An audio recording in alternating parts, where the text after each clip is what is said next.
Hi guys, आज हम लोग डिस्कस करेंगे हम लोग कैसे इजीली घर पे थायराइड की जो रिपोर्ट है वो कैसे रीड कर सकते हैं। तो यहाँ पे है थायराइड ग्लैंड की। थायराइड ग्लैंड 3 टाइप्स की है, T3, T4 एंड THH। हम लोग यहाँ पे समझेंगे कैसे क्या होता है।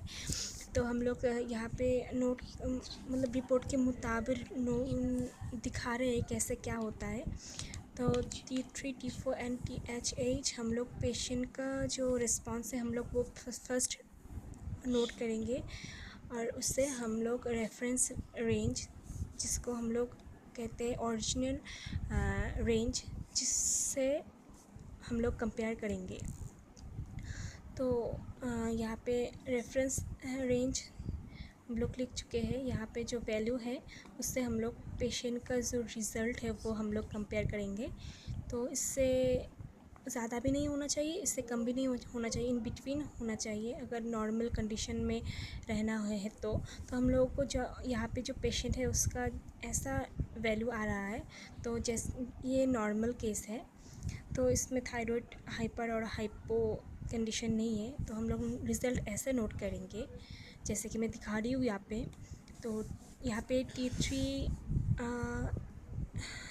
नॉर्मली है, हम लोग ये नॉर्मल पकड़ेंगे। तो यहाँ पे भी नॉर्मली है, तीनों का तीनों ही नॉर्मल है। एक केस 1 है। अगर नॉर्मल नहीं है तो कैसा हम लोग कैसे नोट कर सकते हैं ये हम लोग देखेंगे। अगर इससे बिलो है तो कैसे लिखेंगे।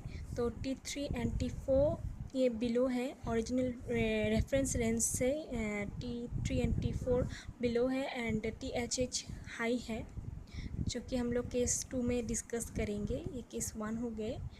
तो यहाँ पे केस 2, यहाँ पे T3 डिक्रीज़ कर रहा है, हम लोग सिंबल ऐसे लिखेंगे, डिक्रीज़ हो रहा है। तो THH इंक्रीज़ हो रहा है। तो पहला वाला जो नॉर्मल कंडीशन था उसको हम लोग यूथायरॉइड कंडीशन बोलेंगे। अगर बिलो हो रहा है तो हम लोग हाइपोथायरॉइड कंडीशन लिखेंगे उसमें। और अगर केस 3 में हम लोग ज़्यादा मतलब अबव की बात करेंगे, T3 एंड T4 का वैल्यू ज़्यादा है, तो हम लोग वो हाइपर बोलेंगे उसको। हाइपो एंड हाइपर की जो ट्रीटमेंट है वो भी सिम्टम्स एंड ट्रीटमेंट्स अलग अलग है, तो उसके बारे में आज हम बात नहीं करेंगे। हम लोग सिर्फ रिपोर्ट के बारे में बात करेंगे कि रिपोर्ट कैसे रीड किया जाता है इजीली घर पे। अगर ऐसे हो तो हम लोग डायरेक्ट डॉक्टर से एडवाइस ले सकते हैं क्या करना है क्या नहीं। हम लोग सिर्फ मिनिमम ये देखेंगे कि रिपोर्ट ऐसा होता है तो हम लोग इजीली कंपेयर कर सकते हैं। तो हम यहाँ पे जो पेशेंट है उसका एज है 40 एज एंड फीमेल है। तो उसका जो मैंने पहले ही बोल चुकी हूँ ये नॉर्मल कंडीशन है, इसमें कोई थायराइड वो नहीं है, हाइपो या फिर हाइपर। और थायराइड होता है आयोडीन की डिक्रीज़ होने से। बॉडी में अगर आयोडीन फॉर्मेशन ज़्यादा कम ऐसा होता है तो थायराइड होने की चांसेस है। तो थायराइड ग्लैंड गले में रहता है और इसको कंट्रोल करते हैं पिट्यूटरी ग्लैंड। हर ग्लैंड की कंट्रोल जो करते हैं उसको पिट्यूटरी ग्लैंड ही करते हैं, इसीलिए पिट्यूटरी ग्लैंड को मास्टर ग्लैंड भी किया बोला जाता है।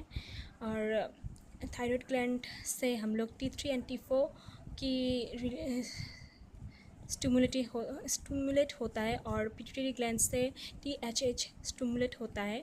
और ये heart and large intestine almost सब बॉडी पार्ट को ही कंट्रोल करते हैं, specially heart and long intestine and large intestine and small intestine को कंट्रोल करते हैं। तो अगर हाइपर है तो लूज मोशन होगा, और अगर हाइपो है तो लेस मोशन या फिर कॉन्स्टिपेशन बोलते हैं उसको,